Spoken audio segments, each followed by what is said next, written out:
안녕하십니까. 배준영의 시사톡. 오늘은 10번째 시간입니다. 먼저 여러분께 오늘은 질문 하나 먼저 드릴까요? 대한민국 서해 최북단인 인천 백령도 수도권일까요? 아닐까요? 배를 타고 4시간 반을 가는 거리입니다.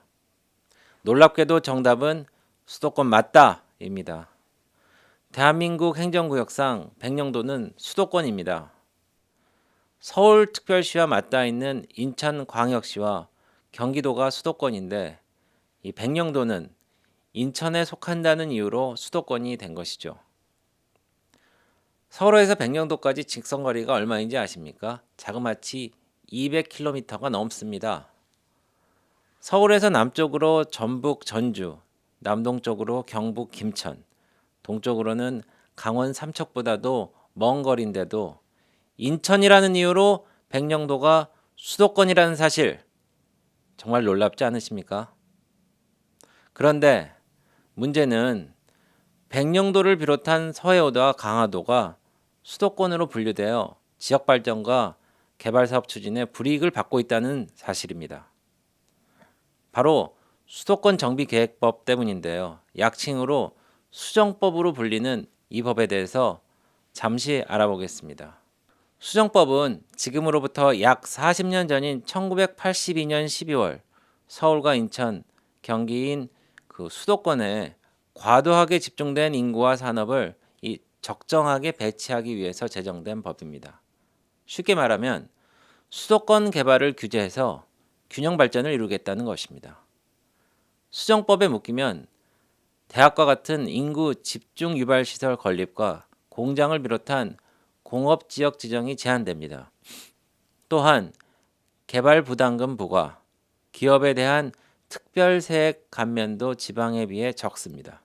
한마디로 지역 개발에 빨간불이 켜지게 된다는 것이죠. 자, 다시 인천 강화군과 옹진군의 이야기를 이어가겠습니다. 강화와 옹진은 북한과 맞닿아 있는 접경 지역입니다. 1953년 한반도 정전협정 이후 접경 지역은 군사 충돌 위험이 상존하는 긴장지대로서 군사안보의 요충지로 여겨졌죠. 그러다 보니 강화와 옹진은 인구가 계속해서 빠지고 국내 기초자치단체 중에서도 낙후가 꽤 된 곳입니다. 하지만 강화, 옹진은 행정구역상 인천이라는 이유로 수도권으로 분류되어 수정법에 따라 역차별을 받아온 것인데요. 접경지역인 군사시설 보호구역으로서 수도권 정비계획법과 함께 이중의 규제까지 받고 있는 실정입니다. 지역 발전이 되려야 될 수가 없는 구조인데요. 다시 예를 하나 들어보겠습니다. 강원도 삼척시는 서울과 거리가 약 190km 정도로 백령도보다 짧은 거리지만 지방으로 분류되어 수정법의 제한을 받지 않죠. 수정법상 수도권 기업이 비수도권으로 이전할 경우, 그러니까 인천 기업이 강원도로 이전한다면은 정부는 이전 기업의 재정 지원, 법인세와 양도소득세 감면 등 각종 혜택을 줍니다. 이처럼 강화옹진은 수도권 규제와 함께 군사, 환경, 문화재 등 각종 법에 의해서 2중, 3중의 규제를 받고 있는데요. 인천연구원이 발표한 인천시 접경지역 수도권 규제 완화 방안 연구 보고서에 따르면 각종 규제에 따른 접경지역 규제 면적을 모두 합칠 경우 강화구는 행정구역 면적 대비 153%, 옹진구는 84%에 달한다고 합니다. 그야말로 규제 지역과 같은 상황입니다. 강화군과 옹진군은 농업, 어업이 주 산업입니다. 접경 지역이어서 안보 비용도 상당하죠. 어느 지역보다도 정부의 지원이 필요한 곳인데요. 그런데 서울과 같이 행정구역상 수도권이라는 이유로 규제를 받고 있다니 참으로 답답한 노릇입니다. 이 문제를 해결하기 위한 노력이 없었던 것도 아니죠. 19대 국회였던 2013년 9월 현재 자유한국당 소속인 이학재 의원이 수정법 개정안을 대표 발의했으나 제대로 한 번도 논의를 거치지 못하고 2016년 임기 만료 폐기됐습니다. 20대 국회에서는 지난 2016년 6월 현재 자유한국당 소속인 정유섭 의원이 수도권의 범위를 시 단위로 지역으로 한정하고 군사 지역 등으로 규제를 받고 있는 지역을 수도권의 범위에서 제외하도록 하는 수정법 개정안을 대표 발의했죠. 하지만 법안의 시계는 2016년 11월에 멈춰 있습니다. 정말 안타깝지만 사실상 20대 국회에서도 불합리한 수도권 규제 문제를 해결하기 힘들게 되었습니다. 이제 공은 21대 국회로 넘어갔다고 봐야 합니다. 수정법은 국가 균형 발전을 위해 필요한 측면도 있습니다. 수도권 규제를 한 번에 풀려고 하면 지방의 극심한 반발을 직면할 수도 있습니다. 그러나 인천의 강화군과 옹진군처럼 무늬만 수도권인 지역에 대한 규제에 대한 폐지는 정부와 지방의 이해와 동의를 충분히 구할 수 있는 문제가 아닐까요? 수정법 개정에 사활을 걸고 잘못된 수도권 규제를 해결할 수 있는 그런 지혜가 필요할 때입니다. 인천에는 영종, 청라, 송도 등 경제 자유구역도 있습니다. 투자와 산업 활성화의 전진기지죠. 그런데 이곳에서조차 배드타운이 되고 있습니다. 수도권 규제가 미치는 영향이 크기 때문인데요. 생산시설 유치가 어려우니 일자리 만들기가 힘듭니다. 불임도시가 되는 원인이 되는데요.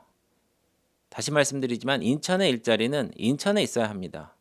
인구가 300만 명이 넘고 전국에서 가장 넓은 도시 인천은 이제 내시를 강화해야 합니다.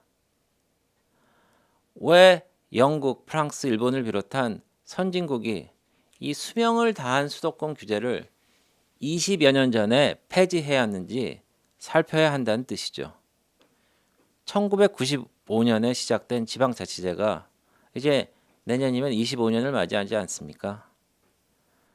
수도권, 지방을 망라해서 각 지방자치단체는 자기 역량을 강화해야 됩니다.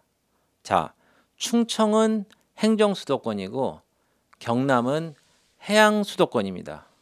강원은 관광수도권인 것이죠. 권역별로 특화된 혁신도시, 기업도시 같은 지역 거점 부흥 정책도 자리를 잡아가고 있습니다.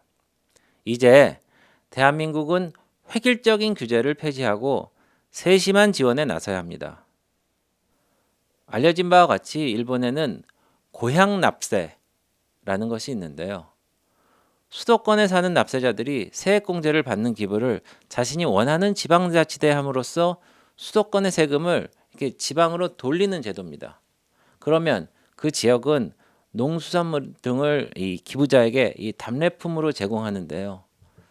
지역의 특산품 소비를 촉진하고 세입도 늘리는 일석이조 효과를 거두고 있습니다.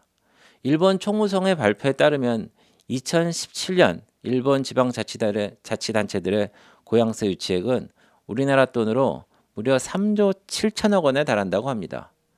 또 1년 만인 2018년에는 고향세 납부에 참여한 일본 국민이 1,730만 명으로 2017년에 비해서 36%나 증가했다고 합니다. 우리나라에서도 고향사랑 기부제 도입을 요구하는 목소리가 날로 커지고 있는데요. 국회에도 관련 법안이 발의되어 논의 중에 있습니다. 국가 균형 발전이 반드시 규제를 통해서 이루어질 필요가 없다는 사실이 어떻게 보면 증명된 것인데요. 이처럼 규제라는 1차원적인 방법이 아니라 수도권과 지방이 모두 다 윈윈할 수 있는 발상의 전환이 필요하다는 말씀을 드리면서 오늘 배준영의 시사 토크를 마치겠습니다. 끝까지 시청해 주셔서 감사합니다.